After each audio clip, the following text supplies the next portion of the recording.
Um,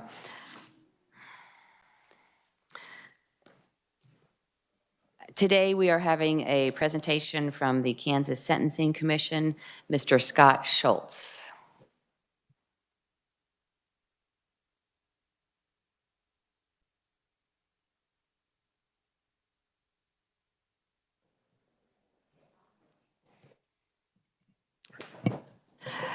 Please introduce yourself and welcome to committee. Thank you, Madam Chair, members of the committee. My name is Scott Schultz. I'm the Executive Director of the Sentencing Commission.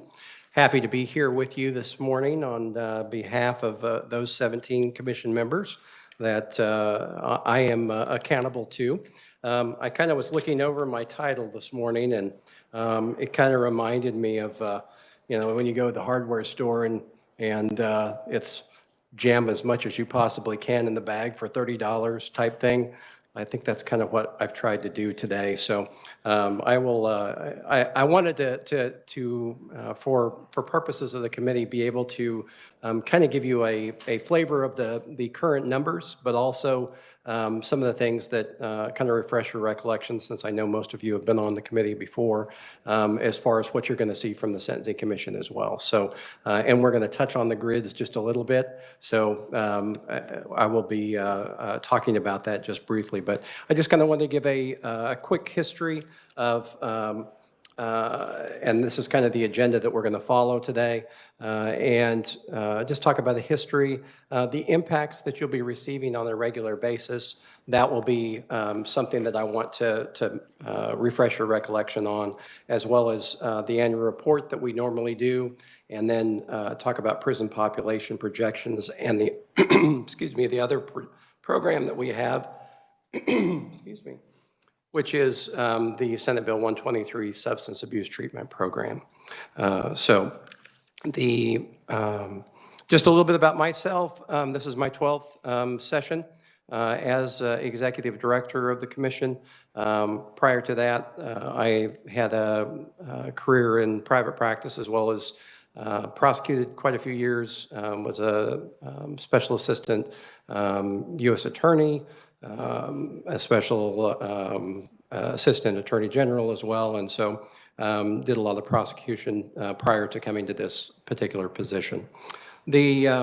I've just got for your reference, list of the commission members that we have for 2023, so that I'm sure that most of you recognize Senator Haley, who's been actually the longest serving member on the commission at this point. I think it goes back to 1993, or maybe a little bit after that, possibly. 96. So almost the entire time that the commission has actually been in existence. So he was very young when he took that position. So how did the commission come about? We're actually relatively one of the newer commissions and agencies in the state. This is a group that back in 1988, there was prison overcrowding that was actually occurring, and there was actually a court order to reduce prison population about 100 inmates a month. And at that particular time, the Criminal Justice Coordinating Council was obviously still, as it is today, in effect. They recommended that a sentencing commission be organized to look at potential guidelines. At that time, there were other states in the union that were that had started using sentencing guidelines, and that maybe it might work for Kansas. So in 1989, that was set up. Part of that stemmed from, at the time, our sentencing structure was indeterminate sentencing. And so many of you years ago heard about, when the sentence came down, it was 5 to 15 or 15 to life or something of that nature. What was found, of course, was that there was disparity in sentencing, many times based upon geography, but also race. And so proportionality was an issue, as well as truth in sentencing, because many times if you got a 15-year sentence, 15-year to life sentence, you would traditionally do about half of that, plus I think like a month or something like that. So there was a need to actually give all of the parties the ability to see at sentencing some type of a definite term of sentence. So So the commission was actually born, and in 1993, a set of guidelines were actually passed, and this was in the form of 2 grids that Senator Olson is actually holding right now. One is a non-drug grid, and on the back side is the drug grid. We laminate those, and we actually provide those to every single jurisdiction in the state. You'll see these if you're in the courts in your jurisdiction. They'll be at council table, they'll be on the bench for use during the sentencing process. And so we update those on an annual basis. From a legislative perspective, and I don't know whether or not, do you have are you showing right? I just wanted to make sure that, that we had that up. But part of the role as far as the commission is concerned with the legislature is that we are required by statute to monitor, to maintain, and give recommendations on the guidelines to the legislature. And in doing that, we have a responsibility then to actually look at different trends that are occurring within sentencing, and then allow the legislature to be aware of that, and then provide any modifications or improvements to the guidelines that the commission believes is relevant for legislative consideration. So those duties come in the form of, when you get bills in this particular committee, you will receive fiscal impacts from many agencies. Ours will look a little bit different, and we're going to talk about that in just a second. But ours will look different in that as the State Statistical Analysis Center for Criminal Justice, we have the ability to actually take DOC, KBI records, as well as the databases that we actually maintain, and provide more data in that for your consideration. One of the other things that, and I'll talk about that a little bit more in depth soon, but one of the other things too is we have the desk reference manual. This is the preeminent resource for practitioners that is updated on a yearly basis. It's known as the DRM. I do have these available if you'd like. I know that you love paper, and so if you are desirous of paper, please feel free to contact our office and we'll get you a copy. But again, these go out to practitioners for use. They're updated on an annual basis.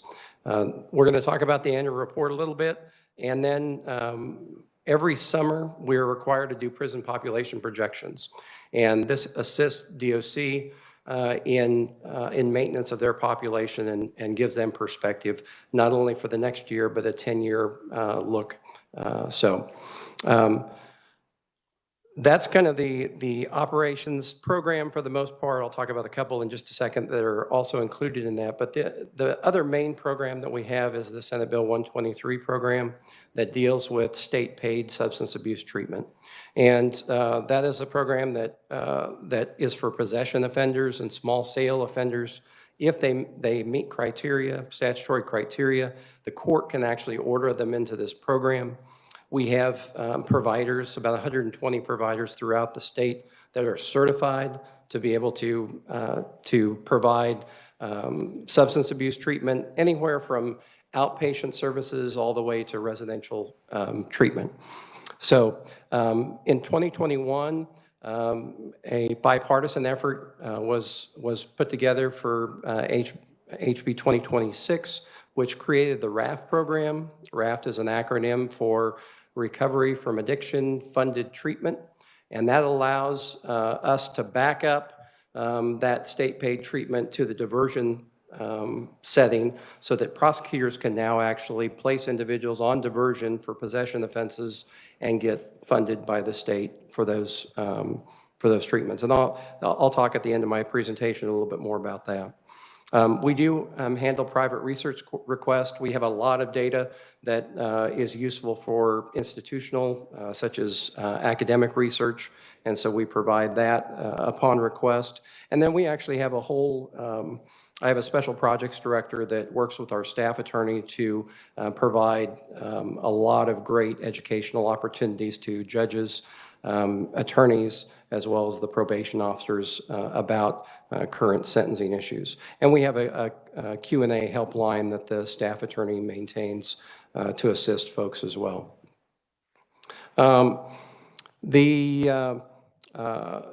To the grid, again, part of our duty is to maintain the grid.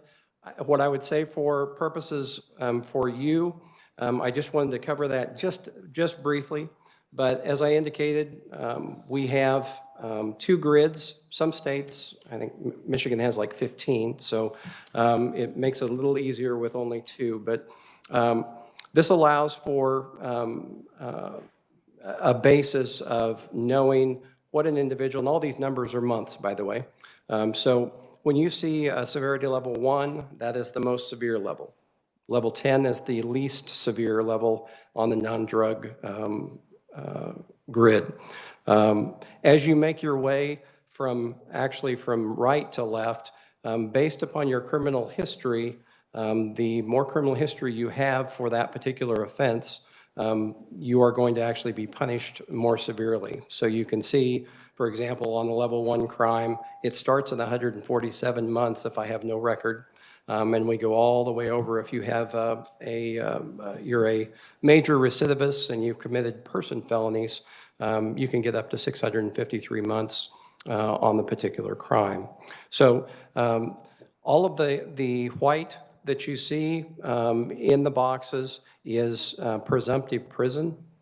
Those blue boxes that you see are what are called presumptive imprisonment boxes. They're presumptive imprisonment, but if you fall in that box, the judge can give you probation depending on the particular circumstances. It gives the courts a little bit more leeway. And then that in green, which is in kind of the right-hand quadrant or lower right-hand quadrant, is presumptive probation. And so there is a presumption that you would receive probation if you fell into some of those. Keep in mind in the sentencing context, the court, and be advised, these are only for felonies.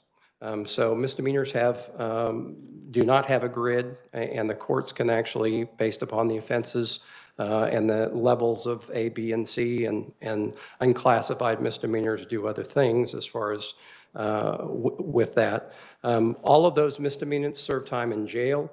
All of the felons serve time in prison.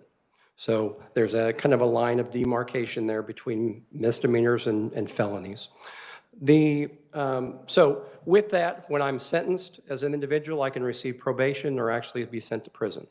If I receive probation, you can see down below, there are probation terms based upon my severity level. So I can receive anywhere from 12 months to 36 months of probation based upon the severity of the crime that I've been convicted of. Now, if I'm not placed on probation and I'm actually sentenced to prison, then I actually have a post-release or a parole supervision time period after I'm actually released from prison. So DOC just doesn't let these folks out. They actually are placed on supervision and they go through a reentry process before they get out, but they also then have post-release or parole supervision. There are outside, most of the crimes fit into this grid box as far as felonies are concerned. There are 2 instances or two categories in which they aren't. One is you'll hear off-grid felonies. These are your felonies such as capital murder, first-degree murder, terrorism, all of the crimes that, child sex crimes that would be committed with a child under 14 and the offender's over 18. Those are called Jessica's Law's crimes. You've probably heard of those. Those are outside or off-grid, and those are life sentences. If you hear about off-grids, that's what the statute is talking about. The other category is non-grid, and those are crimes such as animal cruelty, which is a felony, as well as felony domestic battery. Those are non-grids because they're self-contained within the statute as far as all their penalties are concerned. So we have a non-drug, we have a drug grid as well. In the drug grid, just as so that you'll know, if there are bills that come up that you're aware of, our levels are based upon quantity. Back in 2012, that was changed to a quantity, so you can expect that a level 5, for example, is possession. If you have a greater quantity than would be a threshold of possession, it's now a level 4 perhaps. If it's more, a higher quantity, which you see the table underneath, then based upon the controlled substance, you basically just keep going up as far as the more you have, the more punishment that you're going to potentially receive. The drug grid is similar in that you have that same axis of severity level versus criminal history. So why do we have these presumptive guidelines and these grids and that type of thing? It was what I was talking about before. It establishes equity in typical cases for offenders. We don't have, I practiced early on in my career out in western Kansas, and in some cases, for example, you might have one burglary in Graham County in a whole year. Across the street here in Shawnee County, they have a burglary docket that they'll do in one afternoon of a stack of them.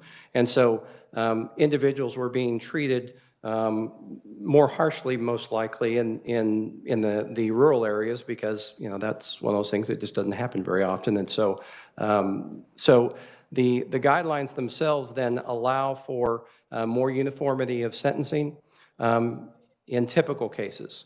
It also allows discretion for departures outside of that grid box in atypical cases. So there is discretion that's available to the prosecutor as well as the judge to depart either up or down based upon circumstances or facts of the case. It also, for our purposes, for my office, which we have a research department, it allows for more certainty in predicting prison population.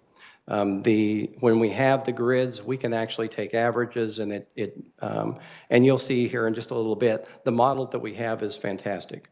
And year over year, even through COVID, it has performed spectacularly. So as far as the impact that I was talking about, one of the things that I think is important to remember going into this, there was an article back in, I think back in 2012 from the Pew Center for the States that talked about high cost, low return of incarceration. And at that particular time, 1 in 104 Americans were actually behind bars. And incredibly, 1 in 33 people were under some type of corrections control in the United States, which it seems a little far-fetched, but that's what they found.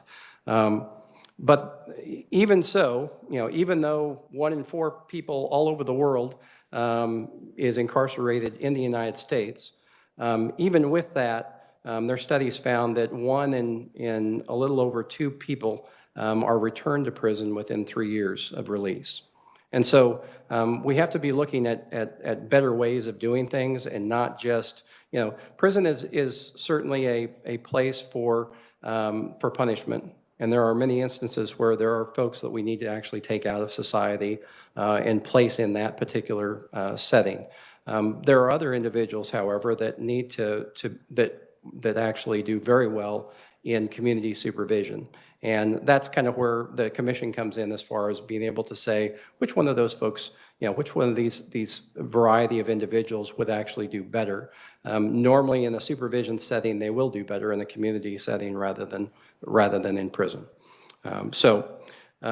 When these bills come up, you will receive an impact, and I kind of want to just go over the highlights a little bit of what that looks like. There we go.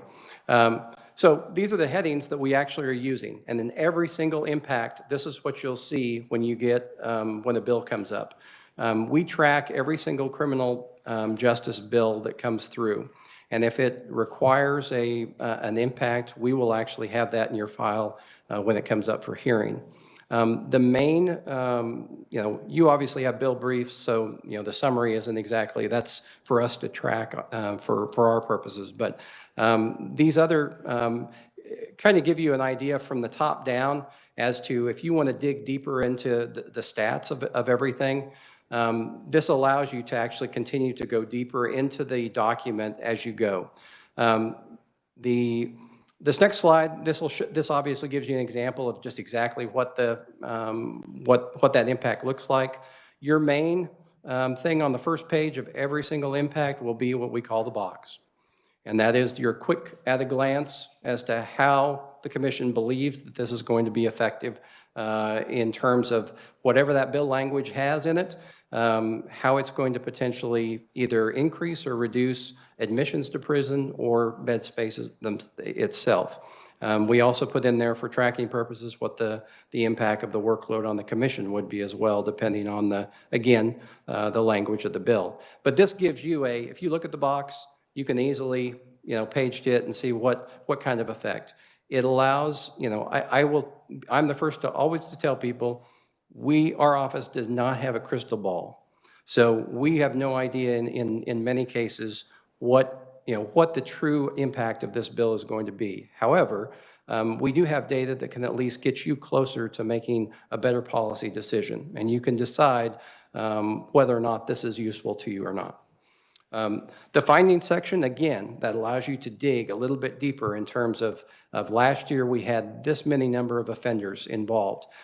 We pull in KBI data in many cases of in this particular year, there were this many arrests for this particular crime. So you can kind of get an idea of the quantity, the volume that's going on with regard to these crimes. In some of these cases, the bills that you have, there may not be convictions for 5, 6, 7 years.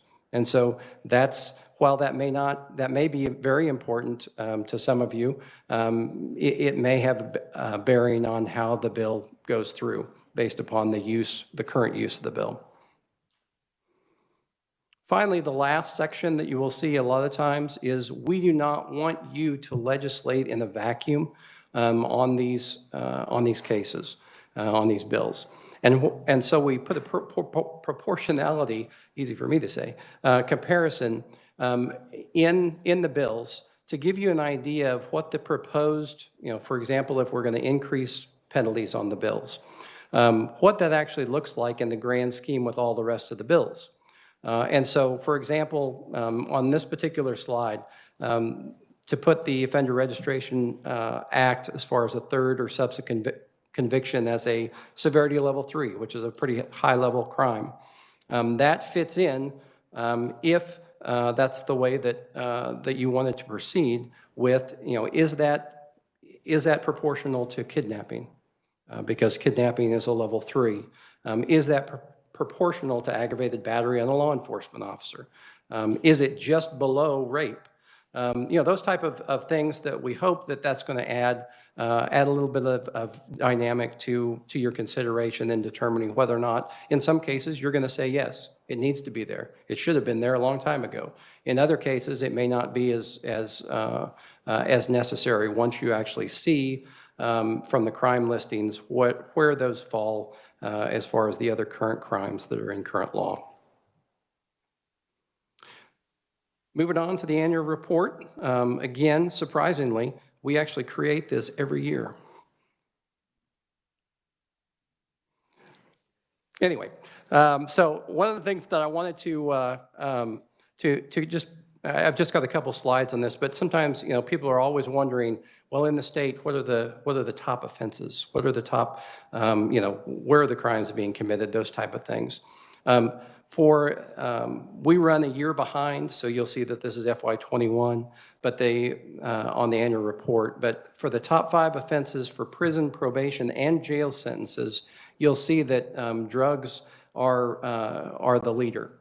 And I wanted to bring this to your attention just simply because you're going to see this recurring you've seen it before, but you're going to see this recurring again.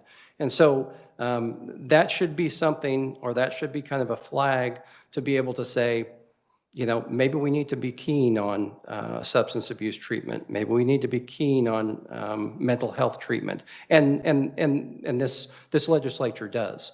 But to keep this at the forefront, it continues to be an issue.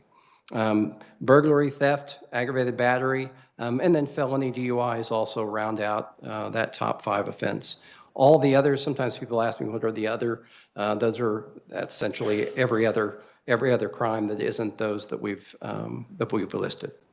We also collect demographic information.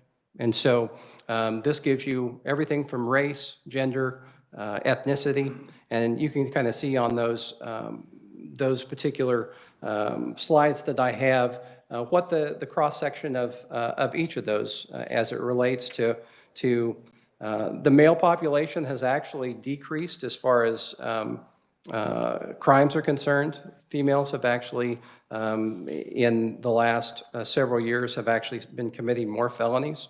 One of the things, keep in mind, these are total sentences. We'll talk about prison sentences in just a second, but we have here the black population for sentencing is 19.1%.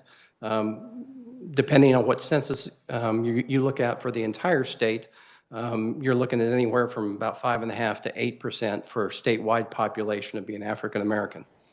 So there is a disproportionate number of individuals, and that gets worse when we go into the prison sentences. As far as ethnicity, we track that. We also track age of the offenders. What you normally see here is a graph that as people get older, they're committing less offenses. So that rings true throughout the country, including Kansas. As far as prison sentences are concerned, I just put in there a little bit as far as what the makeup as far as gender is concerned. As far as the race, we were in 2021 versus 2022, I'm sorry, 21 versus 20, we did have a decrease in prison population of 22%. And that, obviously, COVID had a great deal to do with that. Probation sentences were also down 7.9%. And you have about similar numbers as far as folks on probation for non-drug sentences and drug sentences. What are people on probation for as far as non-drugs? This gives you an idea of those particular crimes. Most are non-person felonies, but some are actually aggravated battery, ag assault, burglary. Some burglaries are person felonies. So we do have folks that are committing person felonies that are granted supervision. It's important to remember that in a probation setting, our probation officers are doing a fantastic job, and we continue to push them. The process and the system pushes them, but we forget a lot of times that that about 2/3 of those folks that go on probation, they succeed. It's only about 1/3 that actually get revoked and sent to prison. As far as your drug sentences on probation, most of those 8 out of 10 are possessions. The others are, the other 20% or so are distribution, sales, and manufacture. In terms of where the crime's being committed, our top 4 counties are the metro areas. Sedgwick County has always led the way. About 1 in 5 felonies are committed in Sedgwick County. Interestingly, the other counties that comprise that 53.8%, that's actually rising, and it used to be more of a 50-50 split, and they're actually the outlying counties outside of the Big Four are actually picking up more crime. So the projections that we have, I'm just going to briefly run over that, just to kind of give you an idea of where we are today and where we've been. COVID, of course, had the prison population plummet from 10,044 all the way down to 8,449. Keep in mind, these are snapshots of where we're at June 30th of each of these years. So we are down kind of in the lower 80% as far as capacity is concerned. And so that is present throughout on a lot of these things, whether it be who's going to prison, but we just have fewer people that are going to prison. We also track admissions and releases. This is kind of important to actually see that if you have more releases than you have admissions, your population is obviously going to go down. That's been true throughout COVID, but as we're coming out of that, as you can see in 2022, we've got an uptick, and it's almost about the same admissions as they are releases. And we'll see here just in a second, those new court commitments, the direct commitments, that if I'm in court and I get sentenced to prison, that's a direct court commitment. Those have actually increased quite a bit from the previous year. And I think we're going to continue to see that. Anecdotally, some of the things that we're hearing, and I know that the committee was concerned about backlog and has been the last couple of years as far as the courts are concerned. I'm sure that Mr. Jurgensen is going to be able to tell you a little bit more about that. But what I can tell you anecdotally is a lot of those jurisdictions have made their way through the jury trial process and have, for the most part, caught up. The new problem is all those cases that accrued during COVID are now needing to be charged. And so I think what we'll see is that we'll have a continued uptick as far as those going through the system. Some of the other things that I think we've noted, and that's something that I'm sure law enforcement can comment on as well, but vacancies in law enforcement obviously affect on the front end whether or not those individuals are actually getting arrested and coming into the system as well. So there's a lot of variables involved in the process. So that is a prison perspective. As far as probation condition violators, they can violate if they commit a new crime or if their terms and conditions they violate those for technical violations. Those are actually going down, which is actually good to see. Same thing on the outside, those folks that have done prison time and are now being supervised on parole or post-release supervision, those have actually gone up in the last year. Our Holy Grail slide or table that we have for projections is this next one. And this just gives you an idea of, at the end of the calculations that the commission does for DOC, this gives you a 10-year look of what, based upon the offender group, what we believe is going to be the key numbers that increases, decreases, et cetera, for those offenders that are going to be going to prison. And at the end, on the bottom, that you can see a 10.7% increase over that 10-year period. Thankfully, at this point, what that translates to is that we will still not be moving yet up to capacity, which thankfully that's the case. Because we look at this every year, those are likely to change based upon what we see. But as of now, we're projecting that that 10-year projection is below the capacity. And mind you, this is for this 10,364 is capacity for men and women. The male population pretty much looks the same as far as projections are concerned, just because they make up the majority of the inmate population. The female population is a little bit different just because we're dealing with under 1,000 inmates, and so those changes by just a few actually make quite a bit of percentage difference just because it's such a few small frequency. So like any good agency, if we're tracking things like this or we're making projections, we're going to go back and look and see how we're doing. And so we track our projected population versus the actual population on a month-by-month basis. And this gives you an idea of last fiscal year, how we did in terms of how the model was working. And that's why we do that. It isn't just to see how good we can get, close we can get to zero. It's to see how well the model is actually working based upon the assumptions that we've actually included in the model. And so what you see here is, normally in a political election polling situation, you look at plus or minus 5% error. I push our research folks to be 2% on either side. And so this last year was, even in spite of COVID, was a good year to be able to show that the model is working very well. And it's one of those things that gives KDOC a little bit more confidence in their planning as far as the inmates that they're going to expect to receive. This year, we've of course, continued to track that. This, again, includes, I don't know whether I got, there it is. Just gives you a graphic of what the projected versus the annual is. We are seeing an uptick here, and we'll see whether or not that, whether that line crosses the projected.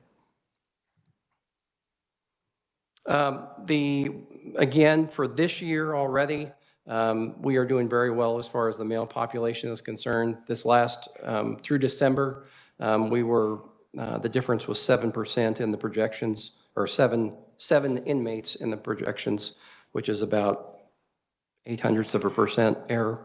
And that's exactly where I want our folks to be in terms of being able to make sure that that the model is working.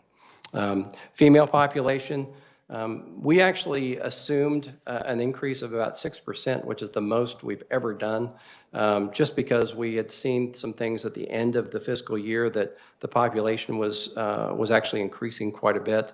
That's really not borne out as much as we thought, because it slowed down once the fall came along. So we're going to continue to monitor that, and my hope is that it stays there or a little bit under. Finally,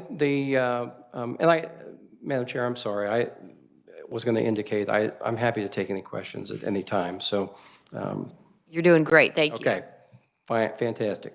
So as I indicated, our other program outside of operations is the substance abuse treatment program. Within that, we have the 123 and the RAF programs. And I kind of wanted to update you on how those were going as it relates to COVID.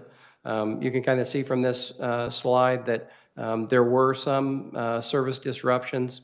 As we administer the program, we are charged with essentially regulating the cost caps and the length of stays that these folks go through. So we kind of act almost like a managed care organization to some degree. And we have a vendor that then does the bill payment systems. So the providers will actually provide services, they will submit their invoices, and then we actually pay. And so our SGF that we receive from the legislature is a pass-through that goes to the treatment providers in your neighborhoods.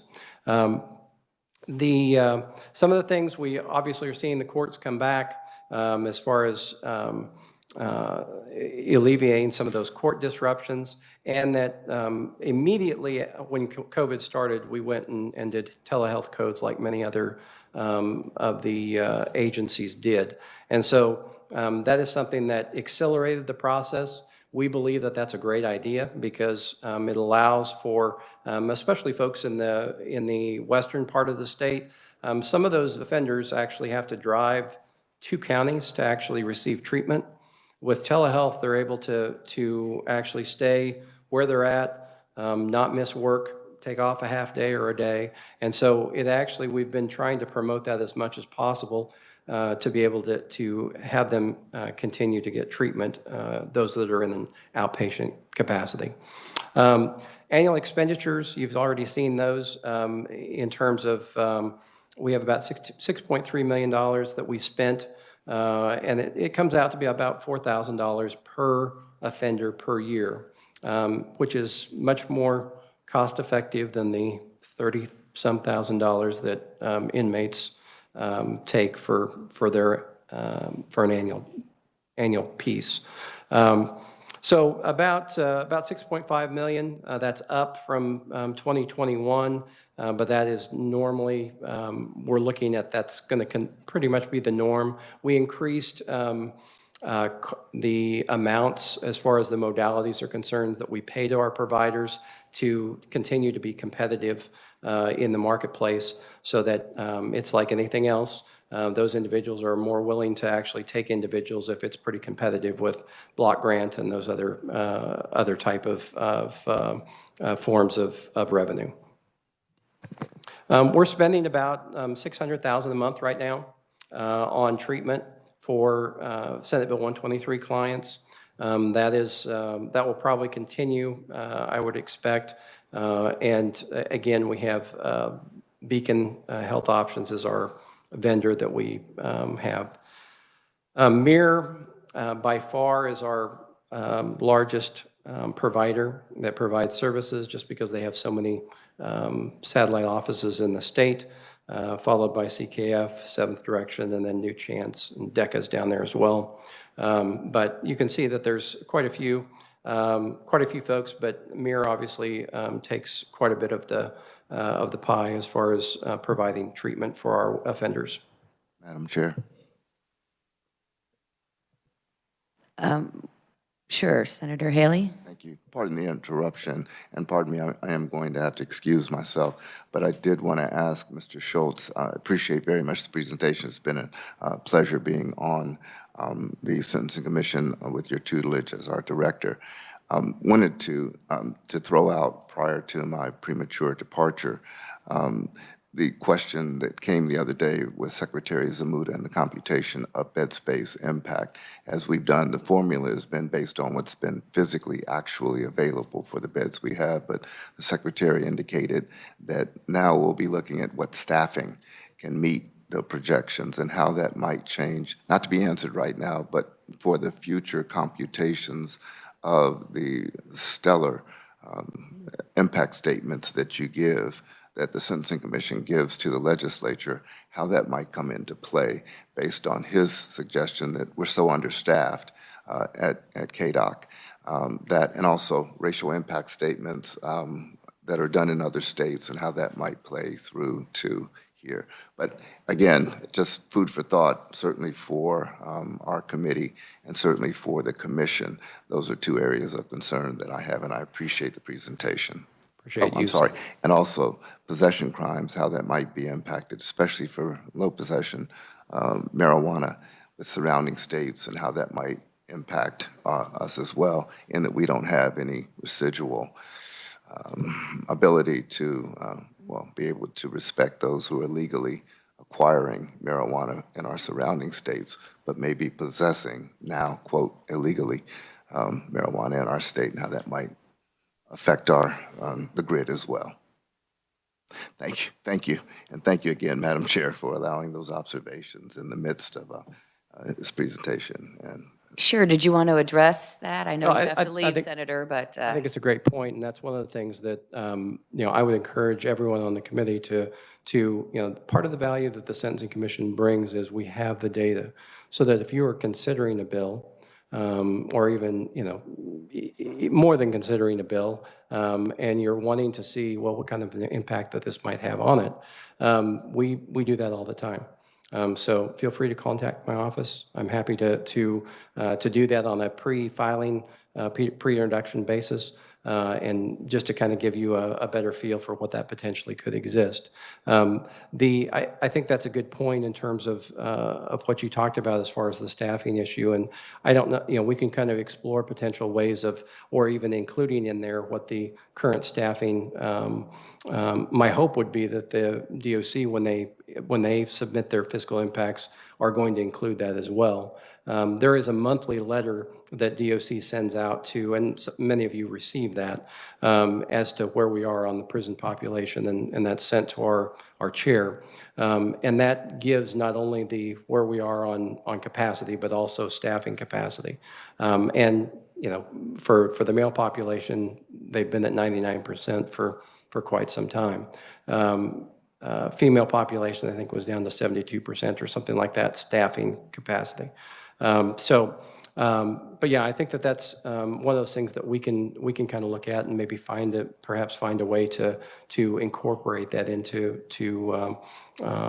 The thing about it is those things vary, depending on month, quarter, and things like that. And so that could be a little trickier than what that could be. But I appreciate the suggestion. Thank you. And thank you again, Madam Chair, for your indulgence.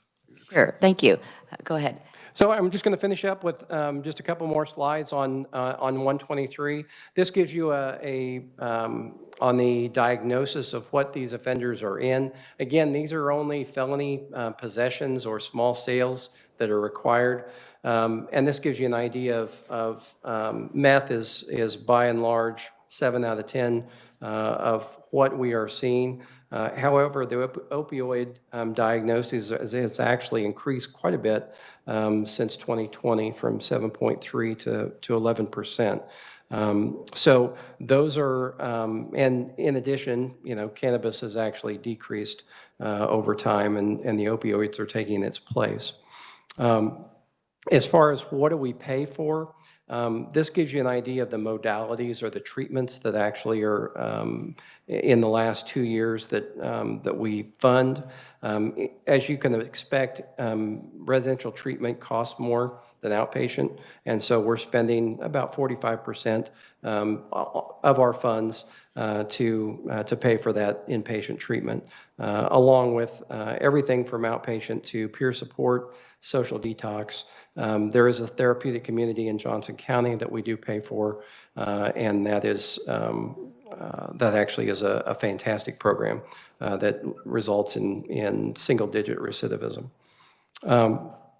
Finally, again, I kind of explained this before, but the RAFT diversion program is one that has just started. We're about a year and change into it. We are trying to do a better job of educating folks to be able to get prosecutors more willing to. This is a discretionary program. And so those prosecutors throughout the state can decide, yes, I want to participate in this and get state-paid treatment, or no, I don't even want to do diversion for drug offenders. And so we're doing educational efforts to try and get more individuals on board. Drug courts have seen interest in this as well throughout the state, and so I anticipate that we're going to be getting more individuals into the RAFT program. With Senate Bill 18 several years ago, we also have an increase in small sale offenders, and so that's increased that's increased from 1 to over 50 in 2021, and I'm guessing that'll probably continue to go up from that 50 year over year. So that is, I hope that, again, I shoved a lot in the bag for this morning within that period of time, but I guess you get what you pay for. We will be looking on the 123 front, we'll be looking to expand 123 to non-drug level 7 through 10s. And so we'll be introducing that probably next week. The commission thought it was necessary because what you normally have is those folks that are stealing, they're committing burglaries, they're doing forgeries, identity theft, those type of things, are also needing money, and that's why they do it. And so there are underlying substance abuse issues that could be treated in that context. And so that's what we'll be looking for. But I thank you all for your time. It was a lot, but if you have any questions, I'd stand for those at this time. Thank you, Mr. Director Schultz. Sometimes this committee does run over. This is one of those times. You have presented a very thorough overview and report of the Sentencing Commission, and we've had members who have had to leave for other obligations, some who have not been present due to illness. So I would like to give our committee a fair opportunity to ask questions based on your report and invite you back another time. If you'd be willing to come back and entertain our questions, because I know I have a lot, just to inform our public about, for instance, how the sentencing grid works. And so would you be interested in coming back and answering questions? I'd be happy to at your request. Great. Well, we will get that on the calendar. And committee, thank you very much. And with that, we are adjourned.